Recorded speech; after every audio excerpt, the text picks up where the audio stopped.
Hi, I'm Tim. Welcome to Watchbox, and thanks for logging on. If you love this watch, email me, tmosso@thewatchbox.com. Your purchase and pricing email question line for buying this or any watch you see on any Watchbox platform. Please reach out to me directly. Email tmosso@thewatchbox.com for pricing.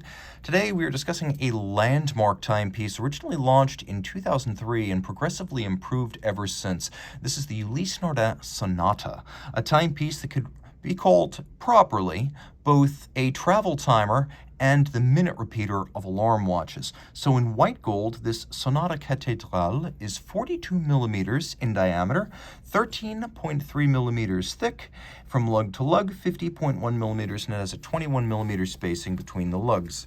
The watch includes a strap in calfskin. You can see that the strap has a little bit of a stiffness to it, but in terms of actual dimensions, this watch is suitable for a wrist as small as 15 centimeters circumference.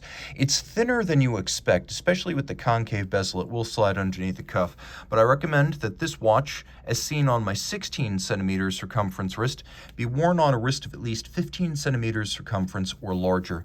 And part of the reason for that is the stiffness of the strap, which adds what I call virtual size, as we have this tendency to flare out and fight. Now, a more flexible strap might pull straight down through the lugs, making the watch viable on a smaller wrist, but this factory piece means you're going to want a bigger forearm to wear the watch well.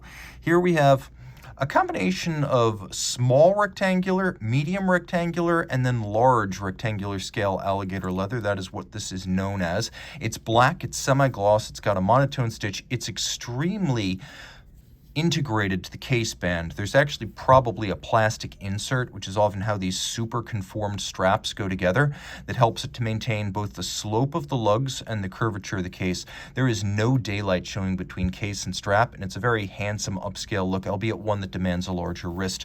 The strap, as you can see, is a Ulysse Nardin factory strap, calfskin on the bottom, gator on the top, no crimping, no gouging, no marking whatsoever.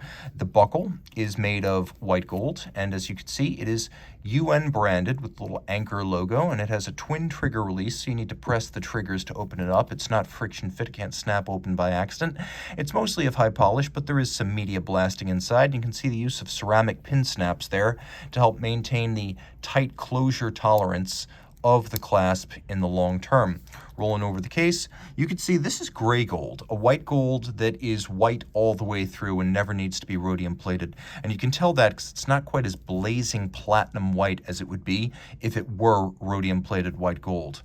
That's good. This is the more expensive stuff. This is what you want. The lugs are strong with I would say rather flat, sheer profile, but a little bit of a fluting on their shoulder.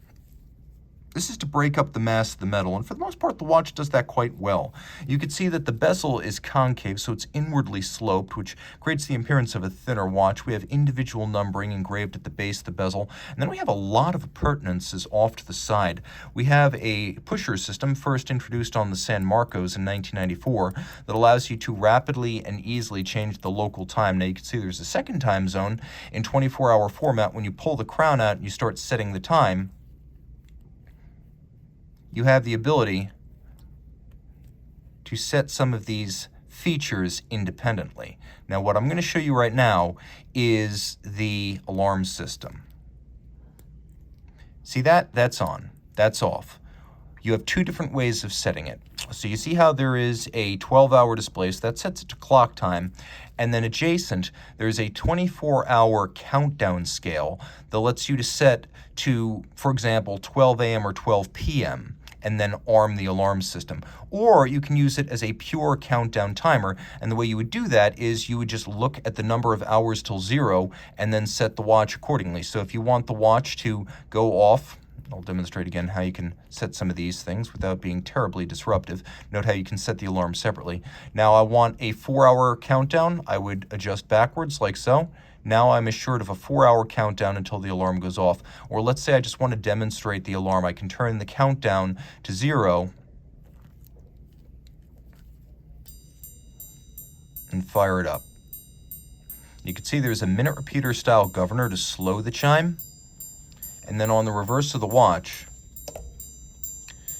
we have a black polished minute repeater style striker And this Sonata Cathedral features an upgrade over the original, cathedral gongs that encircle the movement not once, but 1.5 times to create a richer, fuller sound. That is why this truly is the minute repeater of alarm watches. Now, just like that, I can turn it off. Now, we do have a big date, so 2 discs with a quick set system. The one feature the watch does not have is hacking seconds, but you do have that capability to set the watch to a second time zone, and it's very easy to travel with this system because the plus-minus GMT pushers make the second time zone very accessible, and they don't interrupt the seconds hand or the minute hand. We'll do a quick loom shot here. One of the surprises of this watch is actually how well it is loomed. And then taking a look at the dial side, you can appreciate that the watch has great depth to its dial. Several different focal planes, textures, tones, and colors. We have a satinated steel Rayhaut outboard featuring blued applique indices and loom. We have Côte de Genève on the dial side, as well as both black polished and fire blued screws. We include both on the dial side. We have blued hands on the reverse. We have a 22 karat, not 21, not 18, not tungsten, 22 karat white gold rotor with a lacquered insert featuring the UN anchor logo. The movement is very distantly Lemania based. That's where a lot of UN base movements of this era come from, but they were constructed in-house. The movement has 109 joules. So most of this watchmaking is all UN. It beats away at 28,800 vibrations per hour. It is automatic winding. It features high efficiency ceramic rotor bearings and has a 42-hour power reserve and all of the functions you've just seen, plus 30-meter water resistance. This watch can do it all. The last watch you will ever need for your adventures around the world. Reach out to Team Mosso at thewatchbox.com for purchase and pricing details.